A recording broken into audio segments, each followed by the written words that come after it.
Querido, feche seus olhos. Hoje, manhã de Santa Ceia, hoje nós iremos renovar mais uma vez o nosso pacto com Deus. Nós hoje diremos a Deus, nós continuamos aqui. Senhor, nós precisamos de Ti. Porque Deus amou o mundo de tal maneira que deu o seu Filho unigênito para todo aquele que nele crê, não pereça, mas tenha vida eterna. Querido, este é o maior amor do mundo.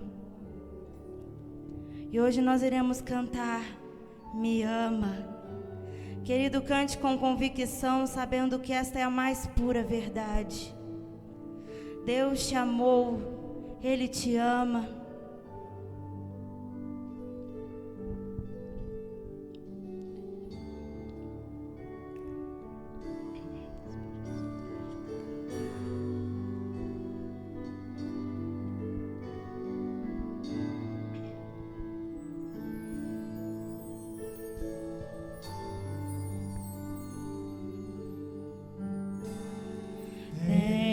Ciúmes de mim, o teu amor é como um furacão, e eu me rendo ao vento de sua misericórdia.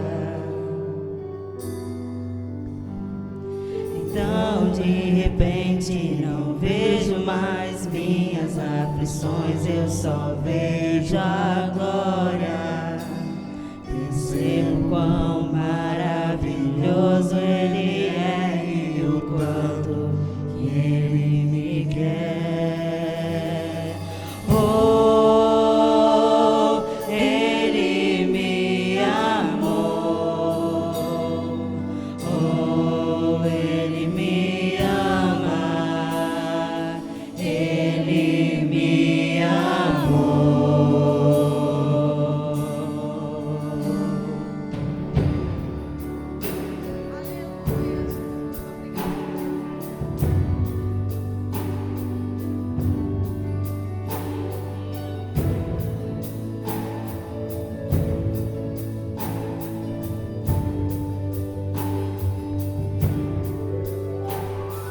Tem ciúmes de mim, o teu amor é como um furacão, e eu me rendo ao vento de sua misericórdia.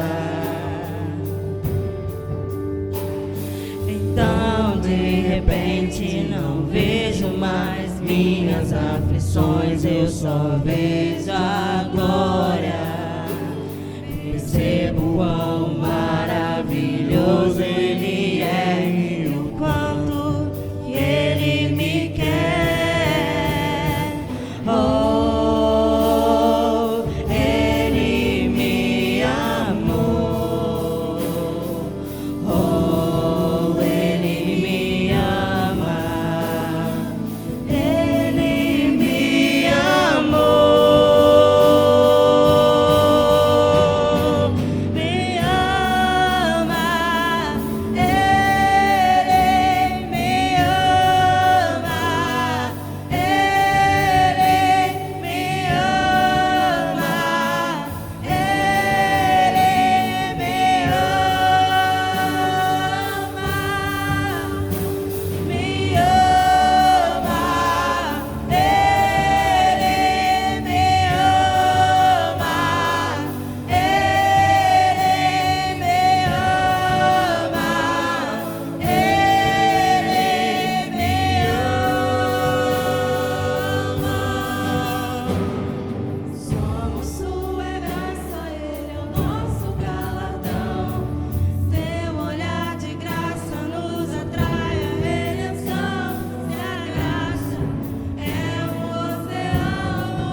obrigado, Senhor, pelo teu amor. Muito obrigado, Senhor, porque as suas misericórdias se renovam a cada manhã. Muito obrigado, ó Deus, porque até aqui nos ajudou o Senhor. Pai, nessa manhã de Santa Ceia, a nossa oração é de gratidão a Ti, porque até aqui o Senhor tem nos sustentado. E nós sabemos, Senhor, que Tu continuas no controle de tudo. Pai, aceita a nossa adoração, aceita o nosso louvor como incenso suave a Ti. Pai, muito obrigado pela oportunidade de poder Te adorar. É o que eu te peço e te agradeço. Em nome de Jesus. Amém. Aplauda o Senhor. Glória a Deus.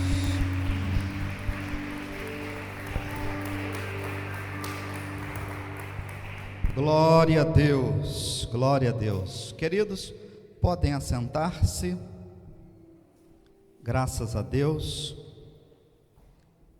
Mais uma vez estamos aqui nessa manhã de domingo, nesse culto de Santa Ceia, nessa reunião do povo de Deus, nesse encontro. E Jesus deixou bem claro, Jussara, Mateus capítulo 18, versículo 20, ele disse que quando nos reuníssemos, ainda que houvesse 2 ou 3, Ele estaria no nosso meio. Sabe, Heloísa, não tenho a menor sombra de dúvida que Jesus está conosco na pessoa do Espírito Santo. E Gláucia, ele disse, Mateus 28, que estaria conosco, Marcelo, até a consumação dos séculos. Ou seja, a igreja está reunida e quando ele fala 2 ou 3, ele dá esse senso, essa ideia, essa definição de igreja, daquele ajuntamento do povo de Deus. Vamos lá. Hoje nós vamos falar um tema. Eu nunca preguei sobre esse personagem. Verdade, em tantos anos eu nunca falei sobre Nabucodonosor. Mas confesso, Marcelo, que há uns meses atrás, relendo o livro de Daniel, e é normal, a gente, irmã Laura, começa a ler o livro de Daniel, toda a nossa atenção, pelo menos comigo sempre foi assim, recai sobre Daniel, sobre as ações de Deus, Douglas, na revelação que Deus dá a Daniel, aquilo que está acontecendo com Sadraque, com Mesaque, com Abidnego. Eu particularmente, sempre que lia o livro de Daniel, pastor Darinho, a minha atenção era para a fornalha de fogo ardente, para as revelações que Deus concede a Daniel nesse livro. Mas há uns meses atrás, preparando aqui uma aula para a escola dominical, e coloquei como propósito reler o livro todo, e relendo o livro de Daniel, eu comecei a perceber o interesse de Deus pela pessoa de Nabucodonosor. E eu fiz comigo mesmo um propósito de não ler Daniel como sempre o havia lido, com a finalidade de entender a partir da vida de Daniel, de seus amigos e de todo o desenrolar dos acontecimentos, a partir do ponto de vista cristão. Comecei a ler o livro de Daniel, tentando entender por que Deus tinha um interesse especial nesse homem chamado Nabucodonosor. Confesso, os irmãos, que fiquei pasmado, fiquei estarrecido em ver, escute isso, em como Deus se interessa em abençoar não apenas os cristãos. Comecei a perceber nessa releitura de Daniel, como Deus, e às vezes a gente é assim, né? A gente pensa que Deus é nosso, Jussara, e nós colocamos Deus num ponto de vista como Deus fosse exclusivamente dos cristãos, da igreja, do crente. Comecei a perceber nessa releitura como Deus não é nosso exclusivamente, como Deus nesse exato momento está lá no mundo abençoando. Eu vou repetir se você não ouviu direito. Abençoando as piores pessoas no nosso ponto de vista, tá? Fazendo essa releitura em Daniel, comecei a perceber como Deus tinha um interesse especial em Nabucodonosor, com todas as falhas e defeitos daquele imperador, ao ponto de fazer de Nabucodonosor o maior imperador à sua época, e dar a ele o que ninguém tinha, ou teve naquela época. Mas ao mesmo tempo, irmã Luísa, percebi nessa releitura o quanto Deus estava interessado em esclarecer, na verdade em salvar. E aí, quando eu falo em salvar aqui, Milena, eu estou pensando num ponto de vista de livramento, como Deus estava livrando Nabucodonosor de toda a ilusão que ele tinha do politeísmo e da arrogância de si mesmo.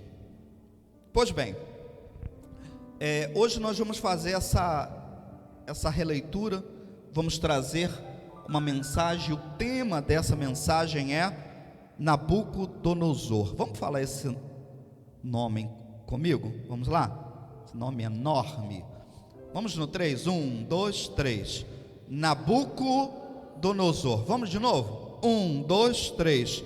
Nabucodonosor. A leitura que vamos fazer está no capítulo 2 do livro de Daniel, no versículo 37 e no versículo 38. Glória a Deus. Na mensagem de hoje, nós pretendemos falar sobre a expansão do Império Babilônico e como Deus abençoou a Babilônia. Vamos falar sobre a ilusão do paganismo, do politeísmo. Vamos falar sobre como Deus permitiu Nabucodonosor construir uma cidade que não havia em nenhum outro lugar do mundo, e até hoje nós colocamos algumas das suas construções como uma das 7 maravilhas do mundo antigo.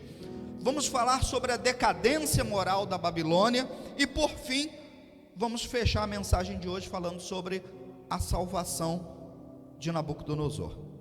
O texto bíblico diz assim: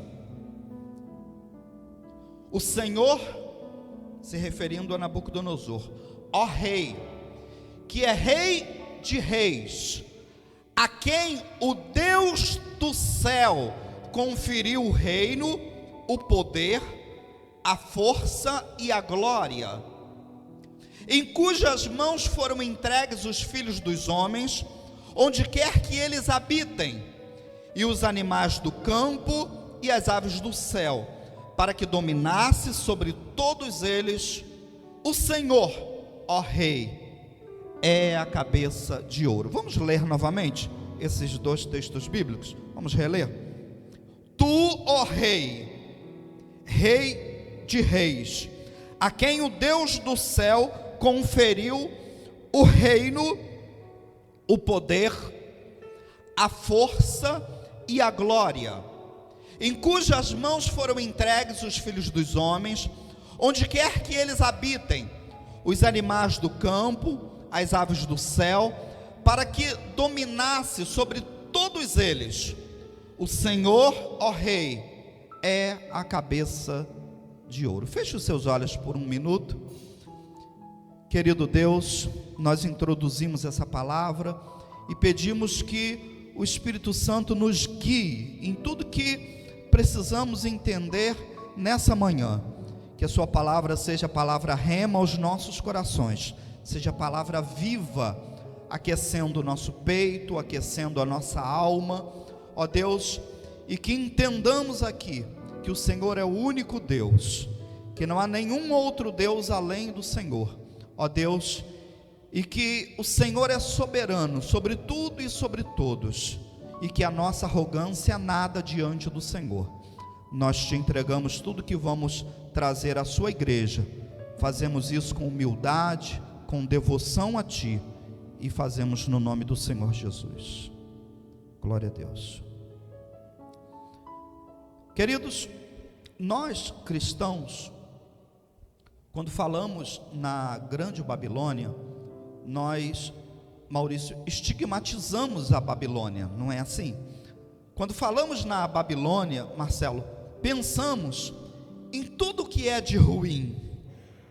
Aliás, o próprio livro do Apocalipse fala sobre a condenação da Babilônia, e a partir dessa condenação, nós enxergamos a Babilônia como o cúmulo de tudo que possa haver de ruim, Ju Alvarenga. No entanto, paralelo a isso, ao lado dessa realidade, nós deixamos de enxergar que foi Deus quem abençoou a Babilônia. Eu vou repetir essa frase para você, porque isso quebra os nossos paradigmas mais íntimos. Isso quebra desconstrói as nossas visões mais internas. Apesar de nós enxergarmos, Juliana Rodrigues, a Babilônia como a pior cidade que possa ter existido, ao lado disso, Cristina, a Babilônia chegou ao seu auge por permissão absoluta de Deus, Douglas. E a frase que eu não quero deixar de falar nessa manhã, nesse culto matutino, pastor Edson, é que foi Deus quem abençoou a Babilônia. Eu vou repetir para você, terceira vez. Foi Deus quem abençoou a Babilônia. Portanto, quando nós pensamos em Nabucodonosor, um dos maiores imperadores que já existiu, o imperador que a seu tempo liderava o maior império, o império que ficava lá na Mesopotâmia, Mesopótamos, cidade entre os rios. A Babilônia, que se localizava entre os dois grandes rios, lá em cima no norte, foi Deus quem abençoou Nabucodonosor. E veja que a Babilônia, ela chega ao seu auge depois da morte do pai de Nabucodonosor. Na verdade, nessa ocasião, 605 a.C., Nabopolassar, o pai de Nabucodonosor, ele, apesar das conquistas, ele havia perdido parte do império para o Egito, para o faraó Neco. E o faraó Neco I havia dominado parte do império de Nabopolassar, ao ponto de fazer da Babilônia uma cidade imposto. Ou seja, a Babilônia, ela tinha que pagar impostos, pagar tributação, pagar um pedágio para o Egito.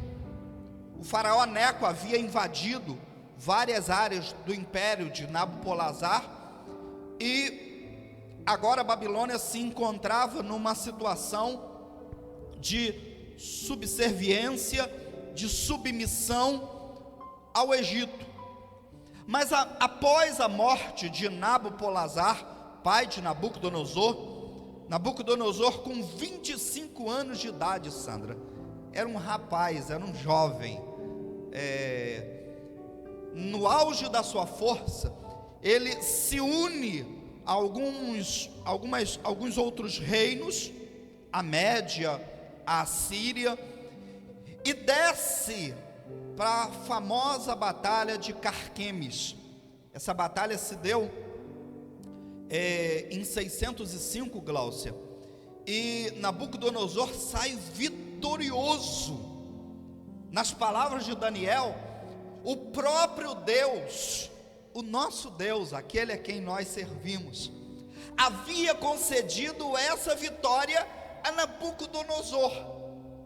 Ele sai vitorioso agora da batalha de Carquemis, em 605, ele derrota o faraó Neco I, e agora Nabucodonosor, Jussara, aos 25 anos de idade, se torna um rapaz conquistador, o imperador da Babilônia, famoso.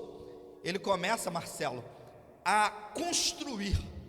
Na verdade, se a gente olhar tanto para a história como para a Bíblia, as duas grandes características de Nabucodonosor, irmã Laura, foi que ele foi um exímio general, ele conseguia liderar o seu exército de uma forma muito eficaz, mas ao mesmo tempo, ele era aquele imperador que olhava para a sua cidade. As duas grandes características de Nabucodonosor é que ele tanto enxergava para fora, ele se tornou alguém expansionista, mas ao mesmo tempo era aquela pessoa que não se descuidava do aqui, da sua cidade. Nesse ponto de vista, Antônio, Nabucodonosor se tornou um grande construtor. A sua esposa, a rainha, que ele havia feito uma aliança com a Média, e a sua rainha, ela morava nas montanhas da Média, e quando ela veio para a Babilônia, ela achava a Babilônia muito árida, muito seca. Nabucodonosor então começou a construir jardins suspensos, e Heloísa, que coisa linda, tanto que os jardins suspensos da Babilônia entraram para a história como uma das 7 maravilhas do mundo antigo. Diz a história que os jardins suspensos era cheio de palmeiras e de fontes de águas. Imagina, pastor Edson, construir fontes de águas num elevado. Marcelo, você que trabalha com construção, imagina você construir muralhas, e sobre essas muralhas você construir jardins, sabe? Uma coisa colossal, uma coisa magnífica. A coisa era esplendorosa.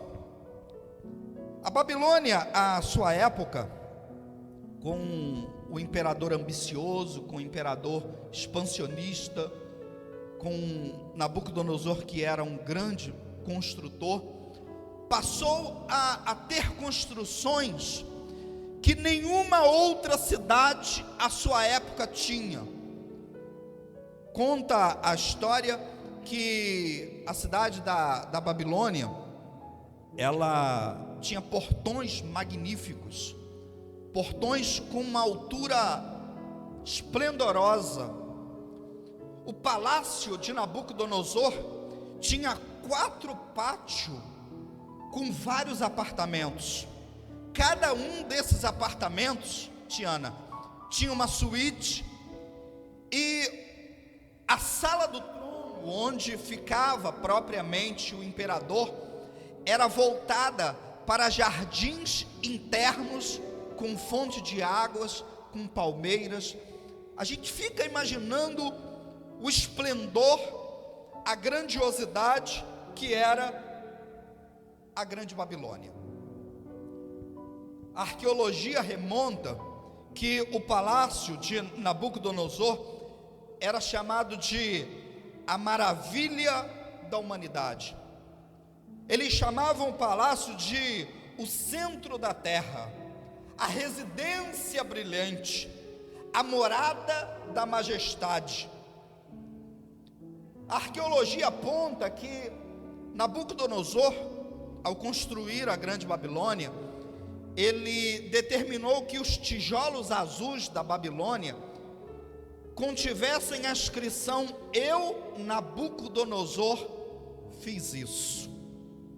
E mais, todo o palácio de Nabucodonosor, toda a fachada era revestida com esses tijolos azuis, tudo de uma forma esplendorosa. Para que vocês tenham uma ideia, Saddam Hussein, que foi governante do Iraque, porque a antiga Babilônia se localizava no atual Iraque, Saddam Hussein tentou construir um palácio no mesmo local que era o palácio de Nabucodonosor, e mandou fazer tijolos com a inscrição: eu, Saddam Hussein, fiz isso. Porque de fato o palácio de Nabucodonosor era uma coisa fantástica. Os babilônios, a sua época, para que vocês tenham uma ideia, a hora duodecimal que nós temos hoje foi inventada pelos babilônicos, sabe? Eles realmente tinham uma cidade magnífica, tanto que quando se chegava na cidade, Douglas, havia um conjunto de paredes com 120 leões alados, sabe, leões com asas. Era chamado de o portal de Ishtar. Ishtar era uma deusa babilônica, e as pessoas que entravam na Babilônia, obrigatoriamente, elas tinham que passar por essa procissão, por esse caminho processional, em reverência aos deuses babilônicos. E já entrando nessa questão do politeísmo, o próprio nome Nabucodonosor faz uma referência religiosa, significa que Nebo proteja. Nebo, uma das divindades da Babilônia. O nome Babilônia também, que significava portal dos deuses. Havia, Jussara, um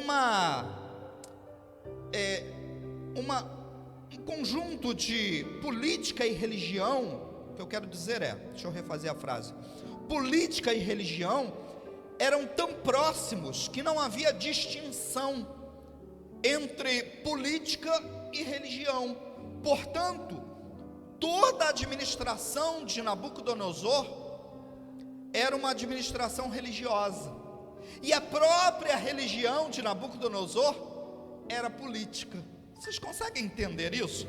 Hoje, aqui no Brasil, a gente consegue distinguir, não é assim? A gente faz uma linha de separação entre religião e qualquer outra coisa, não é assim? A gente inclusive cunhou a frase: olha, eu estou te falando disso e não de religião. A gente aqui no Brasil construiu a frase de que não estou te falando de religião, não é assim? Porque a gente consegue separar religião de qualquer outra coisa. Aliás, se você me permite a ironia, a gente consegue ser crente aos domingos e não crente durante a semana. Não é assim, pastor? Se vocês me permitem a ironia, não é assim? Há aqueles que conseguem ser crente num dia e não no outro. Nessa época, na época de Nabucodonosor, religião, império e política estavam todos juntos. Nabucodonosor, ele era devoto de Marduk. Havia toda uma construção religiosa na Babilônia, de forma que as pessoas que iam comercializar na Babilônia, obrigatoriamente elas tinham que devotar aos deuses babilônicos, seja Marduk, seja Nebo, seja Ishtar, seja qualquer outro. Pois bem, Nabucodonosor tinha uma cosmovisão religiosa que permitia o culto a vários deuses. Esse era Nabucodonosor, sabe? Esse era o imperador que começou aos 25 anos com a batalha de Carquemis e fez da sua cidade uma das maiores cidades daquela época. Ele era politeísta na sua essência. Não havia distinção entre política e religião. A Babilônia se tornou, na sua época, não apenas uma fonte comercial, mas uma atração para as pessoas que queriam, Jussara,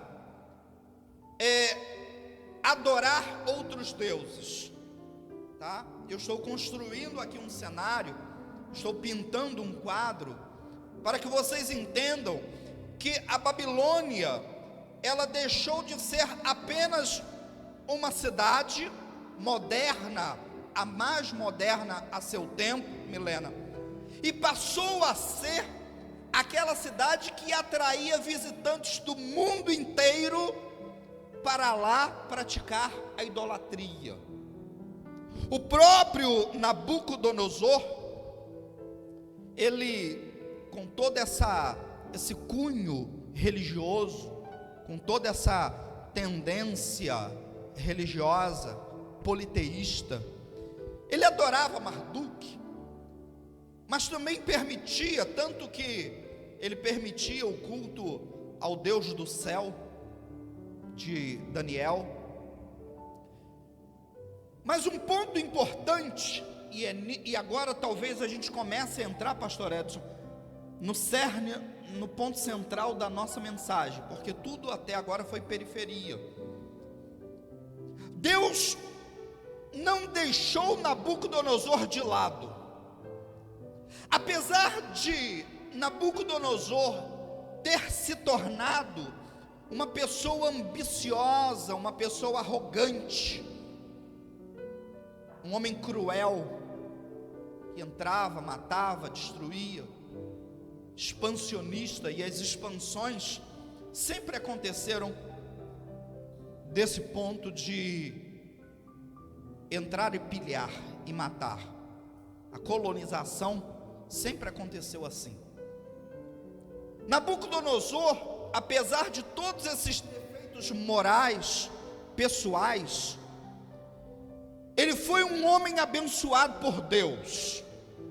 Então a primeira coisa que eu quero desconstruir nessa manhã de domingo, para vocês que estão presentes, para as pessoas que estão acompanhando pelas redes sociais nesse momento, pelo Facebook, pelo Instagram, esse culto chega a lugares que vocês nem imaginam.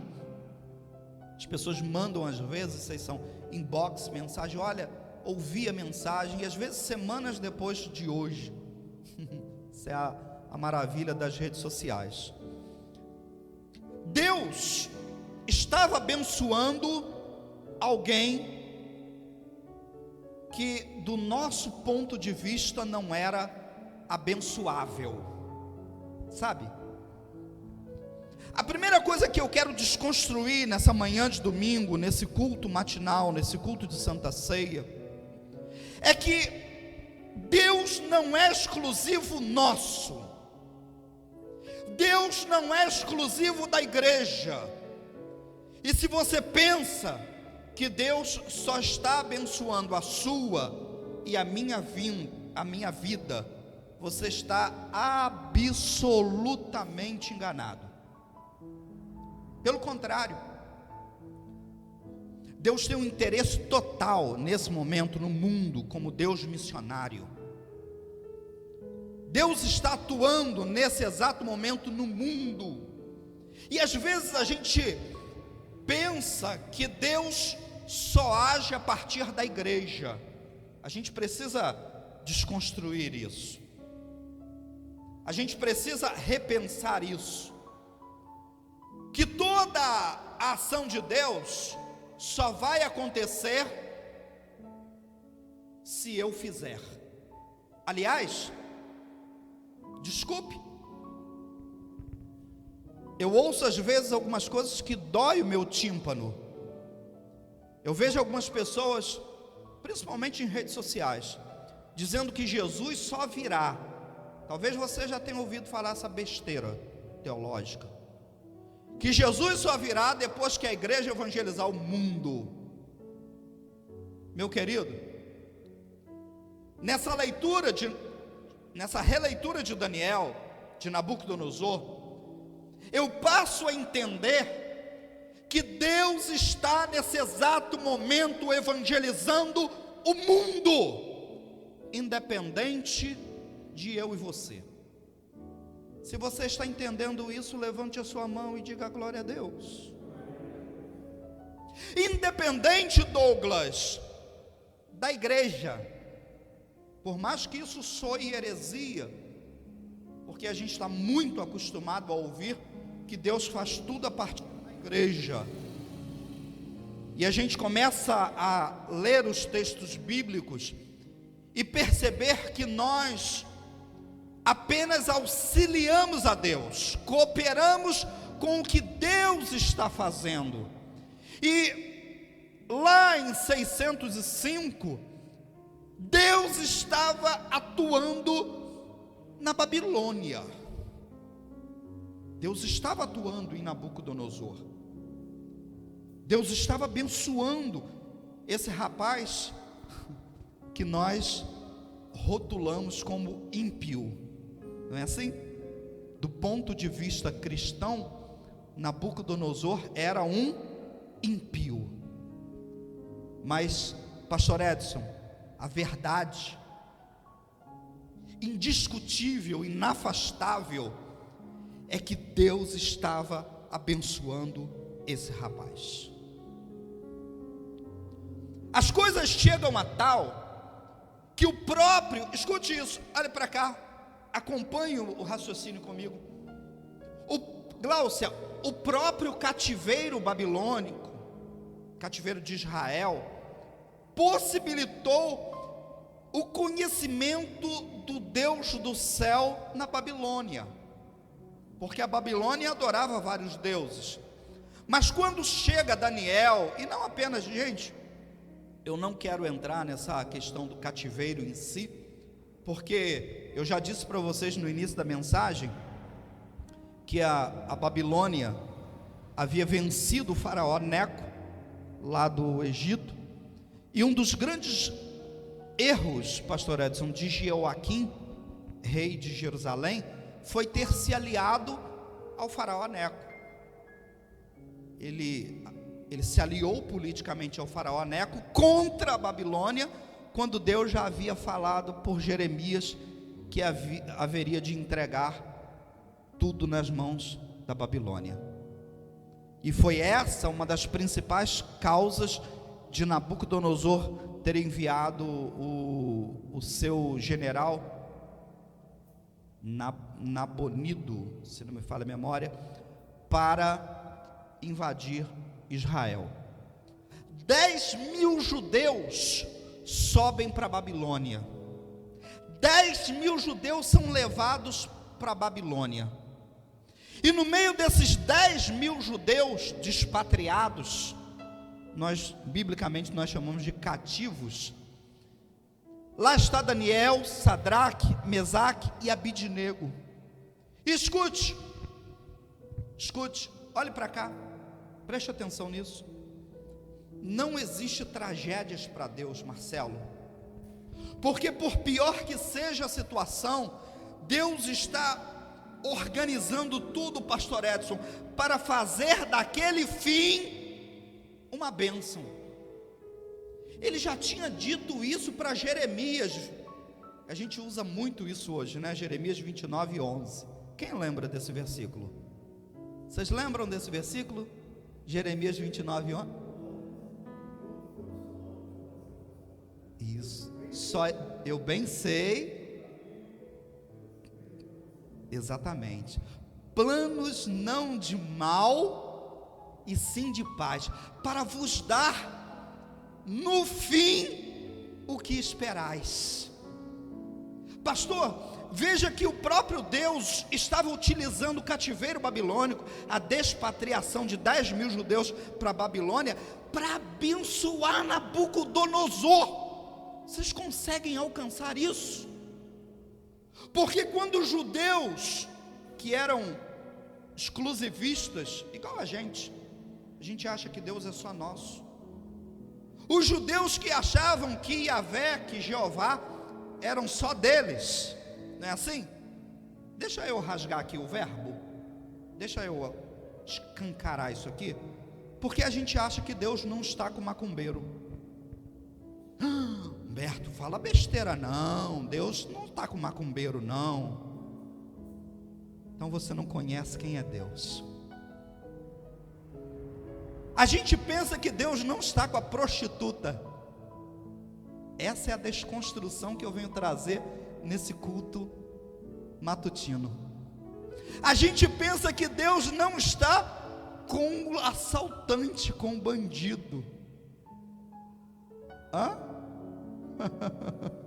Gente, essa semana foi matéria, saiu até no G1, 2 bandidos foram assaltar os irmãos em Belo Horizonte. Vocês devem ter acompanhado isso.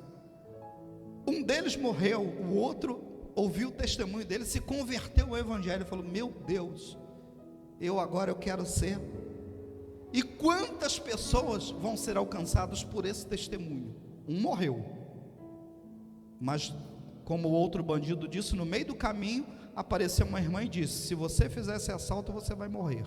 Ele não acreditou na profecia, ele não acreditou na revelação. Deus estava dando uma chance a ele. Ele foi lá, anunciou o assalto e morreu. O que eu estou dizendo aqui é que Deus está nesse exato momento trabalhando em pessoas que nós, ao lado de pessoas que nós achamos que não está trabalhando. Pelo contrário, nós falamos assim: essa pessoa é do capeta. Não é assim?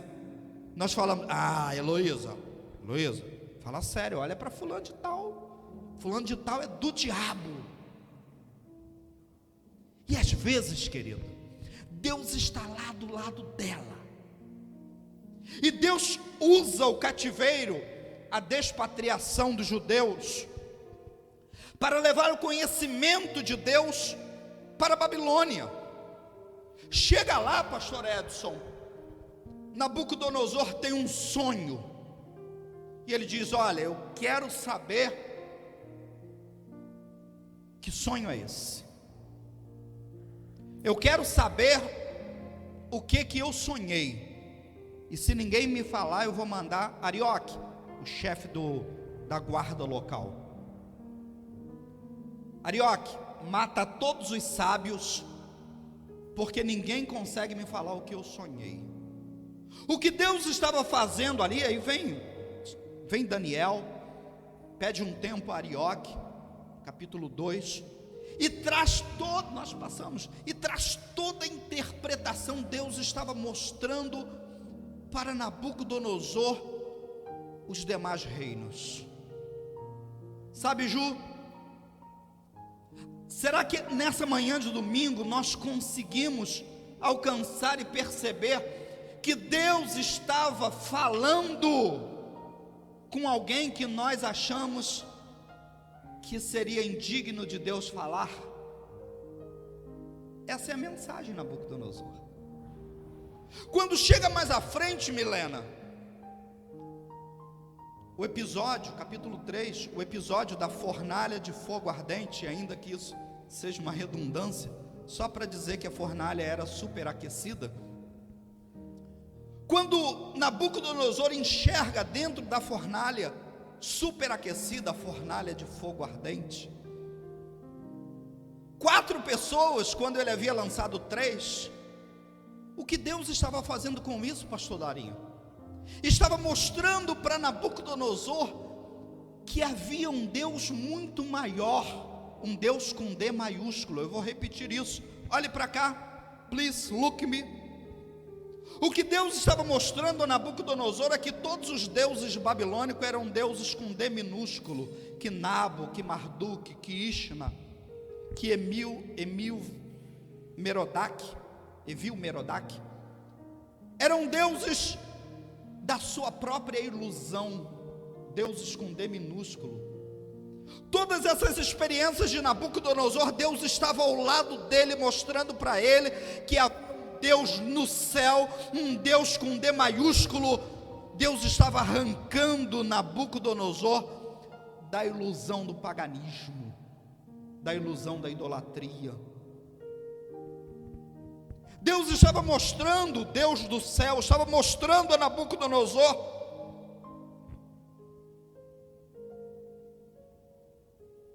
que havia um Deus único, que todo politeísmo, que todo materialismo não passava de nada. As coisas chegam. Juju, abre o livro de Daniel aí, por favor, capítulo 4, versículo 30. As coisas chegam a um ponto, Jussara, que Deus, eu enxergo assim, fazendo essa releitura de Daniel, Deus estava determinado a salvar Nabucodonosor. Vou repetir essa frase. Rafa, Deus estava determinado a salvar Nabucodonosor. Ainda que Nabucodonosor estivesse resistindo, com toda a sua arrogância, com todo o seu politeísmo, Deus estava pronto ali. Abriu, Juju, Daniel capítulo 4, 30. Please. Vai.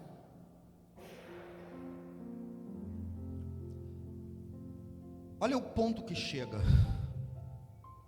Falou o rei, dizendo: não é essa a grande Babilônia que eu edifiquei para a casa real, com a força do meu poder, para a glória da minha magnificência. Olha uma coisa, queridos, esse é um ponto importante da mensagem dessa manhã. Deus tem abençoado você que é crente e você que não é crente. Deus tem abençoado, tem colocado a mão, Deus tem prosperado, Deus tem feito maravilhas. Mas nós nunca podemos perder de vista que Deus é o Deus único e verdadeiro, que não há outro Deus além do Deus do céu, como era visto o Deus de Daniel, tá? Era assim que eles enxergavam Deus dos judeus, o Deus do céu. Veja que Nabucodonosor chega a um ponto de arrogância tão grande, que ele olha, e a partir daí, Deus usa um remédio extremo. Deus, Jussara,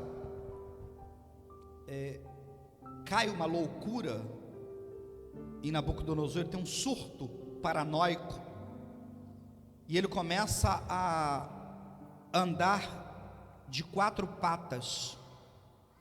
O texto bíblico diz que não é só isso, não é apenas uma doença psicológica, que poderia ser tratado do ponto de vista psiquiátrico. Começa a crescer pelos nele, sabe? Por 7 anos, Nabucodonosor deixa o palácio, e ele agora começa a viver entre os animais. Ele perde a sua consciência, sai da sua realeza, começa a comer entre os animais, nesse surto psicótico, paranoico, nessa loucura, até que chega um ponto. Juju, avança para o 34 e a gente vai ler. Aliás, vai no 31, por favor, 31. Quando ele ainda estava a palavra na boca do rei, quando caiu uma voz do céu: a ti se diz, ó rei Nabucodonosor, passou de ti o reino, chega, e serás tirado dentre os homens, e a tua morada será com os animais do campo. Far-te-ão comer erva como os bois, passar-se-ão 7 tempos, 7 anos, sobre ti, até que conheças que o Altíssimo, olha a finalidade, até que, olha a finalidade, conheças que o Altíssimo domina sobre o reino dos homens, e o dá a quem quer. Até esse ponto, Conceição, Deus estava abençoando Nabucodonosor, Deus tinha um interesse em abençoá-lo, mas o que Deus queria com isso é mostrar a Nabucodonosor que além dos deuses ilusórios, dos deuses com D minúsculo, havia um Deus único e verdadeiro no céu. Na mesma hora se cumpriu a palavra sobre Nabucodonosor, e foi tirado dentre os homens, e comia a erva com os bois, e o seu corpo foi molhado do orvalho do céu, até que lhe cresceu, olha só, Jussara, pelo como as penas de águia, e as suas unhas como as das aves. Mas ao fim daqueles dias, e aí vem um novo tratamento de Deus. Mas ao fim daqueles dias, eu, Nabucodonosor, levantei os meus olhos ao céu, e tornou-me a vir o entendimento. E eu bendisse o Altíssimo, e louvei e glorifiquei ao que vive para sempre, cujo domínio é um domínio sempiterno, e cujo reino é de geração em geração, até o 37. E todos os moradores da terra são reputados em nada, e segundo a sua vontade ele opera com o exército do céu. Os moradores da terra, não há quem possa estorvar sair da sua mão, e lhe diga: que fazes? No mesmo tempo tornou a mim o meu entendimento, e para a dignidade do meu reino tornou-me a vir a minha majestade e o meu esplendor. E buscaram-me os meus conselheiros e os meus senhores, e fui restabelecido no meu reino, e a minha glória foi aumentada. Agora eu, olha aí o 37, que desfecha tudo que Deus estava fazendo, pastor Edson, olha, na vida desse rapaz há muito tempo. Agora, pois eu, Nabucodonosor, louvo, exaltar, e glorifico ao Rei do céu, porque todas as suas obras são verdades, os seus caminhos juízo de justiça, e pode humilhar aos que andam na soberba. Olhe para cá, olhe para cá. Eu já estou na parte final, tratando sobre a salvação de Nabucodonosor, e eu preciso dizer aqui, pastor Edson, que o que Deus estava fazendo na vida daquele rapaz chamado Nabucodonosor, era salvá-lo não apenas do politeísmo, não apenas da ilusão do paganismo, da falsa crença em Nebo e Marduk, em Evil Merodach, em Marduk, em Ista, mas mostrar para, escute, olhe para cá, please look me, mas mostrar para ele, pastor Edson, que tudo que nós temos vem de Deus. Acho que você não escutou isso, eu vou repetir. Tudo que nós temos vem de Deus. Terceira vez, levante a sua mão assim comigo, levante aí. Tudo que nós temos vem de Deus.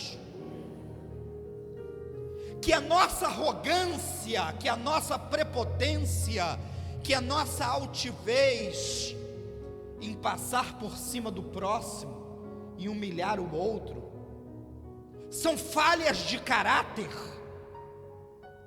que se nós não corrigirmos, Deus vai corrigir pela gente. Deus estava mostrando para Nabucodonosor, que era ditador, vaidoso, arrogante, dado a ataques de raiva, que não conseguia se controlar, que Deus havia abençoado ele, e que ele precisava, além de, gente, que carinho que Deus tinha por esse cara chamado Nabucodonosor. Pastor, foi isso que me chamou a atenção nessa releitura de Daniel. Que carinho que Deus tinha por esse cara que nós chamamos de ímpio, que nós colocamos numa galeria daqueles que Deus não fala e que estão longe de Deus, não é assim? Essa pessoa está longe de Deus. Sandra, Deus estava pertinho dele a todo momento, trabalhando nele. Meu Deus, está descendo uma coisa aqui e eu vou falar para você. Escute o que eu vou falar para você. E eu sinto que eu falo com boca de Deus agora. Tem aquele parente que você fala, esse é do capeta. Tem aquela pessoa que você fala, essa daí vai para o quinto dos infernos. Deus está mandando eu falar aqui nessa manhã de domingo, que talvez Deus esteja do lado dessa pessoa, Deus esteja trabalhando nesse exato momento. Eu vou falar, não vou estorvar o que está vindo aqui, pastor. Deus trabalha mais na vida dele do que na sua vida. Duvido, eu falo com um texto bíblico para você. Jesus falou isso. Jesus falou assim: olha, a graça vai superabundar. Aliás, desculpa, Paulo. A graça vai superabundar aonde? Aonde? Superabundou o pecado. Então, se você pensa que é o crentalhão, o crentazão, que Deus é exclusivo seu, eu já no finzinho, concluindo essa mensagem, você veio aqui para escutar que Deus não é exclusivo seu, nem meu, que nesse exato momento Ele está trabalhando mais na vida do que você acha que não tem Deus, do que na minha e na sua vida, porque nós já fomos levanta a sua mão assim comigo, nós já fomos alcançados. O Espírito Santo bate aqui e bate aí, olha, dentro do seu peito. Você consegue alcançar isso? Para eu finalizar essa mensagem, Nabucodonosor reinou por 43 anos. 43 anos. Morreu em 562, aos 73 anos de idade. Esplendoroso. Nas palavras que ele mesmo disse, Deus, volta um pouquinho, Juju, acho que é o 35, Deus aumentou ele. Tira o congelo, para eu acompanhar também. Deus aumentou ele, vê se é o 36. Isso. E a minha glória foi aumentada. Lá no finalzinho, olha.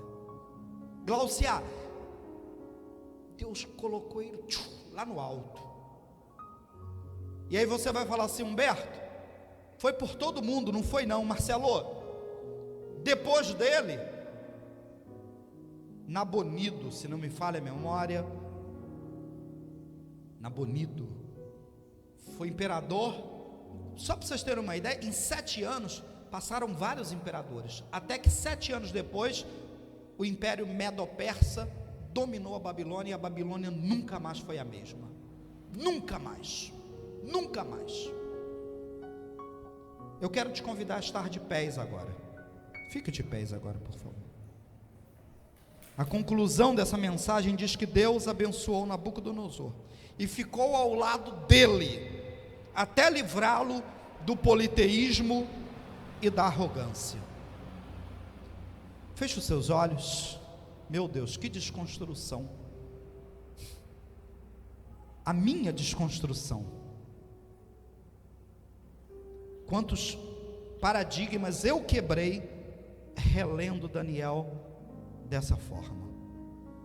Deus, muito obrigado pela mensagem desta manhã e tudo quanto nós trouxemos ao coração da sua igreja, aqueles que estão aqui presencialmente, aqueles que assistiram pelas redes sociais, Instagram, Facebook, que a sua palavra tenha os alcançado, ó Deus, de uma forma a trazer-nos o entendimento de que Deus é o Deus missionário, trabalhando no mundo, alcançando aqueles que estão num rol que nós chamamos de ímpios e que imaginamos que o Senhor nem fale com eles.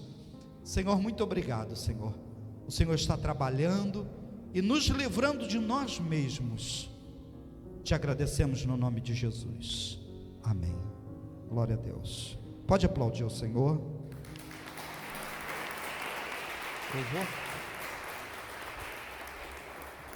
Vamos virar a página.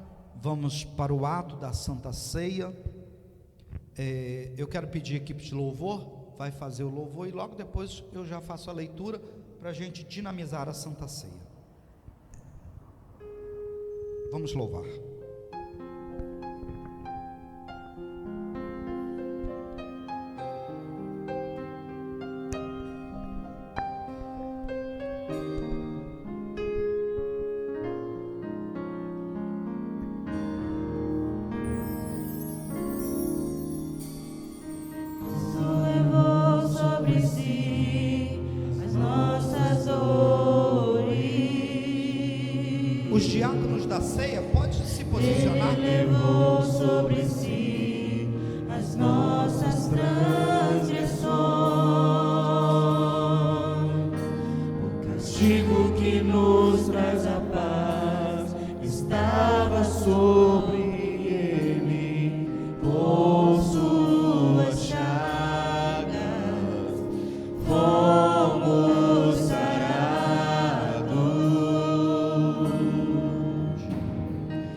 brota no trono de Deus, alegria profunda em meu coração. Recebe adoração, Jesus, hino de louvor, Jesus, recebe adoração. Pode continuar baixinho. Porque eu recebi do Senhor o que também vos entreguei, que o Senhor Jesus, na noite em que foi traído, tomou o pão e, tendo dado graças, o partiu e disse: isto é o meu corpo, que é partido por vós, fazei isso em memória de mim. Por semelhante modo, depois de haver ceado, tomou também o cálice, dizendo: este cálice é a nova aliança no meu sangue, fazei isso todas as vezes que o beberdes, em memória de mim. Porque todas as vezes que comerdes este pão e beberdes o cálice, anunciais a morte do Senhor até que ele venha. Por isso, aquele que come o pão ou bebe o cálice do Senhor indignamente, será réu do corpo e do sangue do Senhor.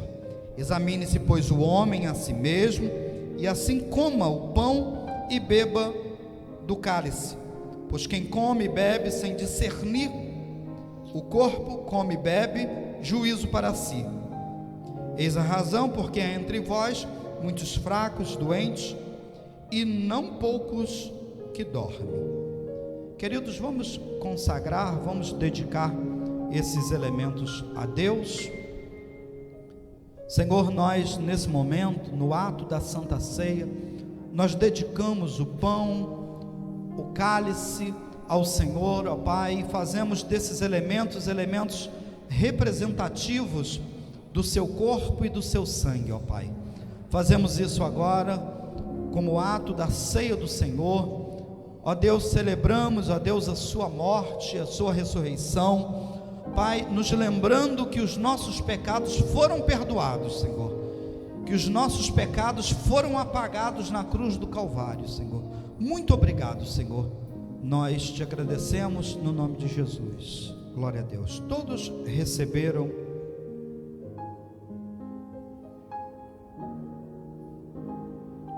Jesus disse: isto é o meu corpo que é dado por vocês, fazei isso em memória de mim. Comemos o pão.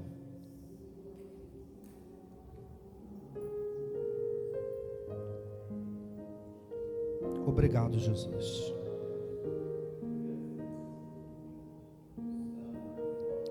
Obrigado, Deus. Muito obrigado, Senhor. Glória a Deus. Glória a Jesus. Muito obrigado, Senhor. Glória a Deus. Glória a Jesus.